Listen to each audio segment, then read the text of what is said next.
Takže já bych chtěl pozdravit všechny lidičky. Tady je Akuma a zdravím vás u nového videa, tutoriálu teda. Už přemýšlím, že se změním asi název kanálu na Akumovy let's play a tutoriály. Protože tutoriály teďka budu točit hodně často. A dneska to bude o tom, jak si pročistit komp nebo počítač.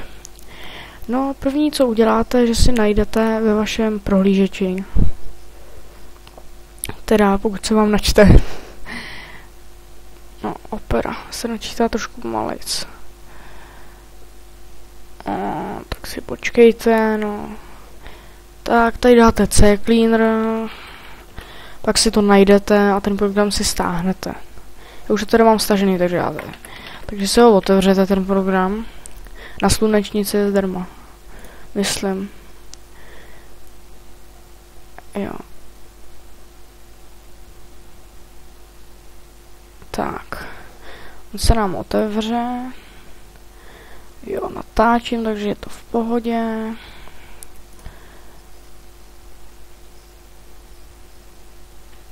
Tak. Tady dáme, a tady dáte registry, čistit a tady analyzovat. Já to teda nebudu dávat, protože by to zaseklo nějak to natáčení. Takže dáte analyzovat, až se vám tady analyzuje, tak dáte spustit CCleaner a ono to vyčistí jakoby paměť. Dáte registry, dáte hledej problémy a pak opravit vybrané problémy a dáte nezálohovat registr. A pak opravit všechny programy. Ono vám to opraví všechny ty chyby a zrychlí vám to dočasně komp. No a pak taky doporučená informace, pravidelně mažte koš, protože tam máte spoustu havěti. Já teda, no. Pak nejlepší, jak si zrychlit počítač taky, nebo se ho nezašpinit, je po každé instalaci, co nainstalujete za program, tak prostě jakoby restartovat počítač. Takže když nainstaluji Bandicam, tak okamžitě restartovat. Protože ten počítač vlastně jakoby, když pak jako já jsem to dělal dřív na svém počítači, že jsem jakoby vlastně instaloval, ale nerestartoval. A pak jsem najednou zjistil prostě, že ten počítač je strašně zpomalený. Jo, teď ho mám zpomalený jenom proto, že prostě já budu mít paměť RAM a to pak se těšte na natáčení. Teda ještě budu muset zprovoznit ten internet, protože můj ping je bedlej špatný. Jsem si stáhnul Battlefield Play for Free, jo. Že toho pro vás natočil a zjistil jsem, že jsem se dal na Superlow, že by to jelo na nějakých 30 fps nebo 25. Takže to stíhalo, no ne, 35, možná 40, takže by to stíhalo natáčení, ale ping mám špatný, takže mi to vyhazovalo. Takže já musím pořešit internet. No. A ještě jedna informace, jak si zrychlit tak nějak počítač, je, že jdete do vlastností, dáte počítač vlastnosti. Tak tady systém se vám otevře. Upřesnit nastavení systému. Pardon, a až se vám to otevře,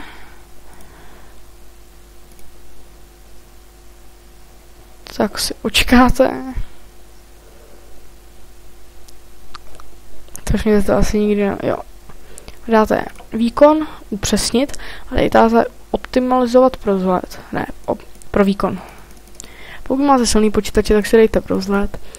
Pokud ne, tak si dejte pro výkon. A pokud chcete mít, aby to bylo rychlý, akorát, že abyste měli tady ty klasické AREO okna, tak si dejte použít vizuální styly na tlačítka a okna. No. A to by bylo asi všechno. A ještě pro informace, já asi tady ty tutoriály nazvu denní tutoriály, protože je budu dělat opravdu každý den. Co mě napadne, tak vám natočím. Možná i dovolenou, kdy budu dělat, že najdu různý hry a dávám je. No. Hlavně tady na to nekoukejte, to je vlastně moje. Ne. Už jsem se že tam ukazuju legální software, Windows. Ach jo, já se z toho zbásním. No, nevadí. Asi bych se s váma teďka rozloučil, teda. A opravdu pečujte o svůj počítač, protože jednou na to doplatíte. A pak vám vyhoří, nebo jako mě začne stoupat teplota, až jsem musel snížit výkon. teď jen tak pro informaci, jediný, co mi teďka blokuje, tak jsou ty operační paměť RAM.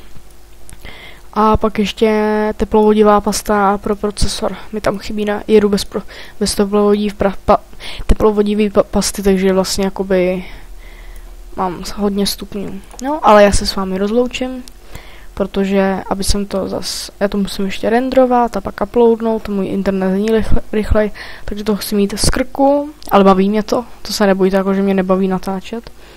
Ale já se s vámi teda rozloučím. A asi to bude všechno, takže čau, já jsem Akuma a děkuju, že jsi zlídnul to video.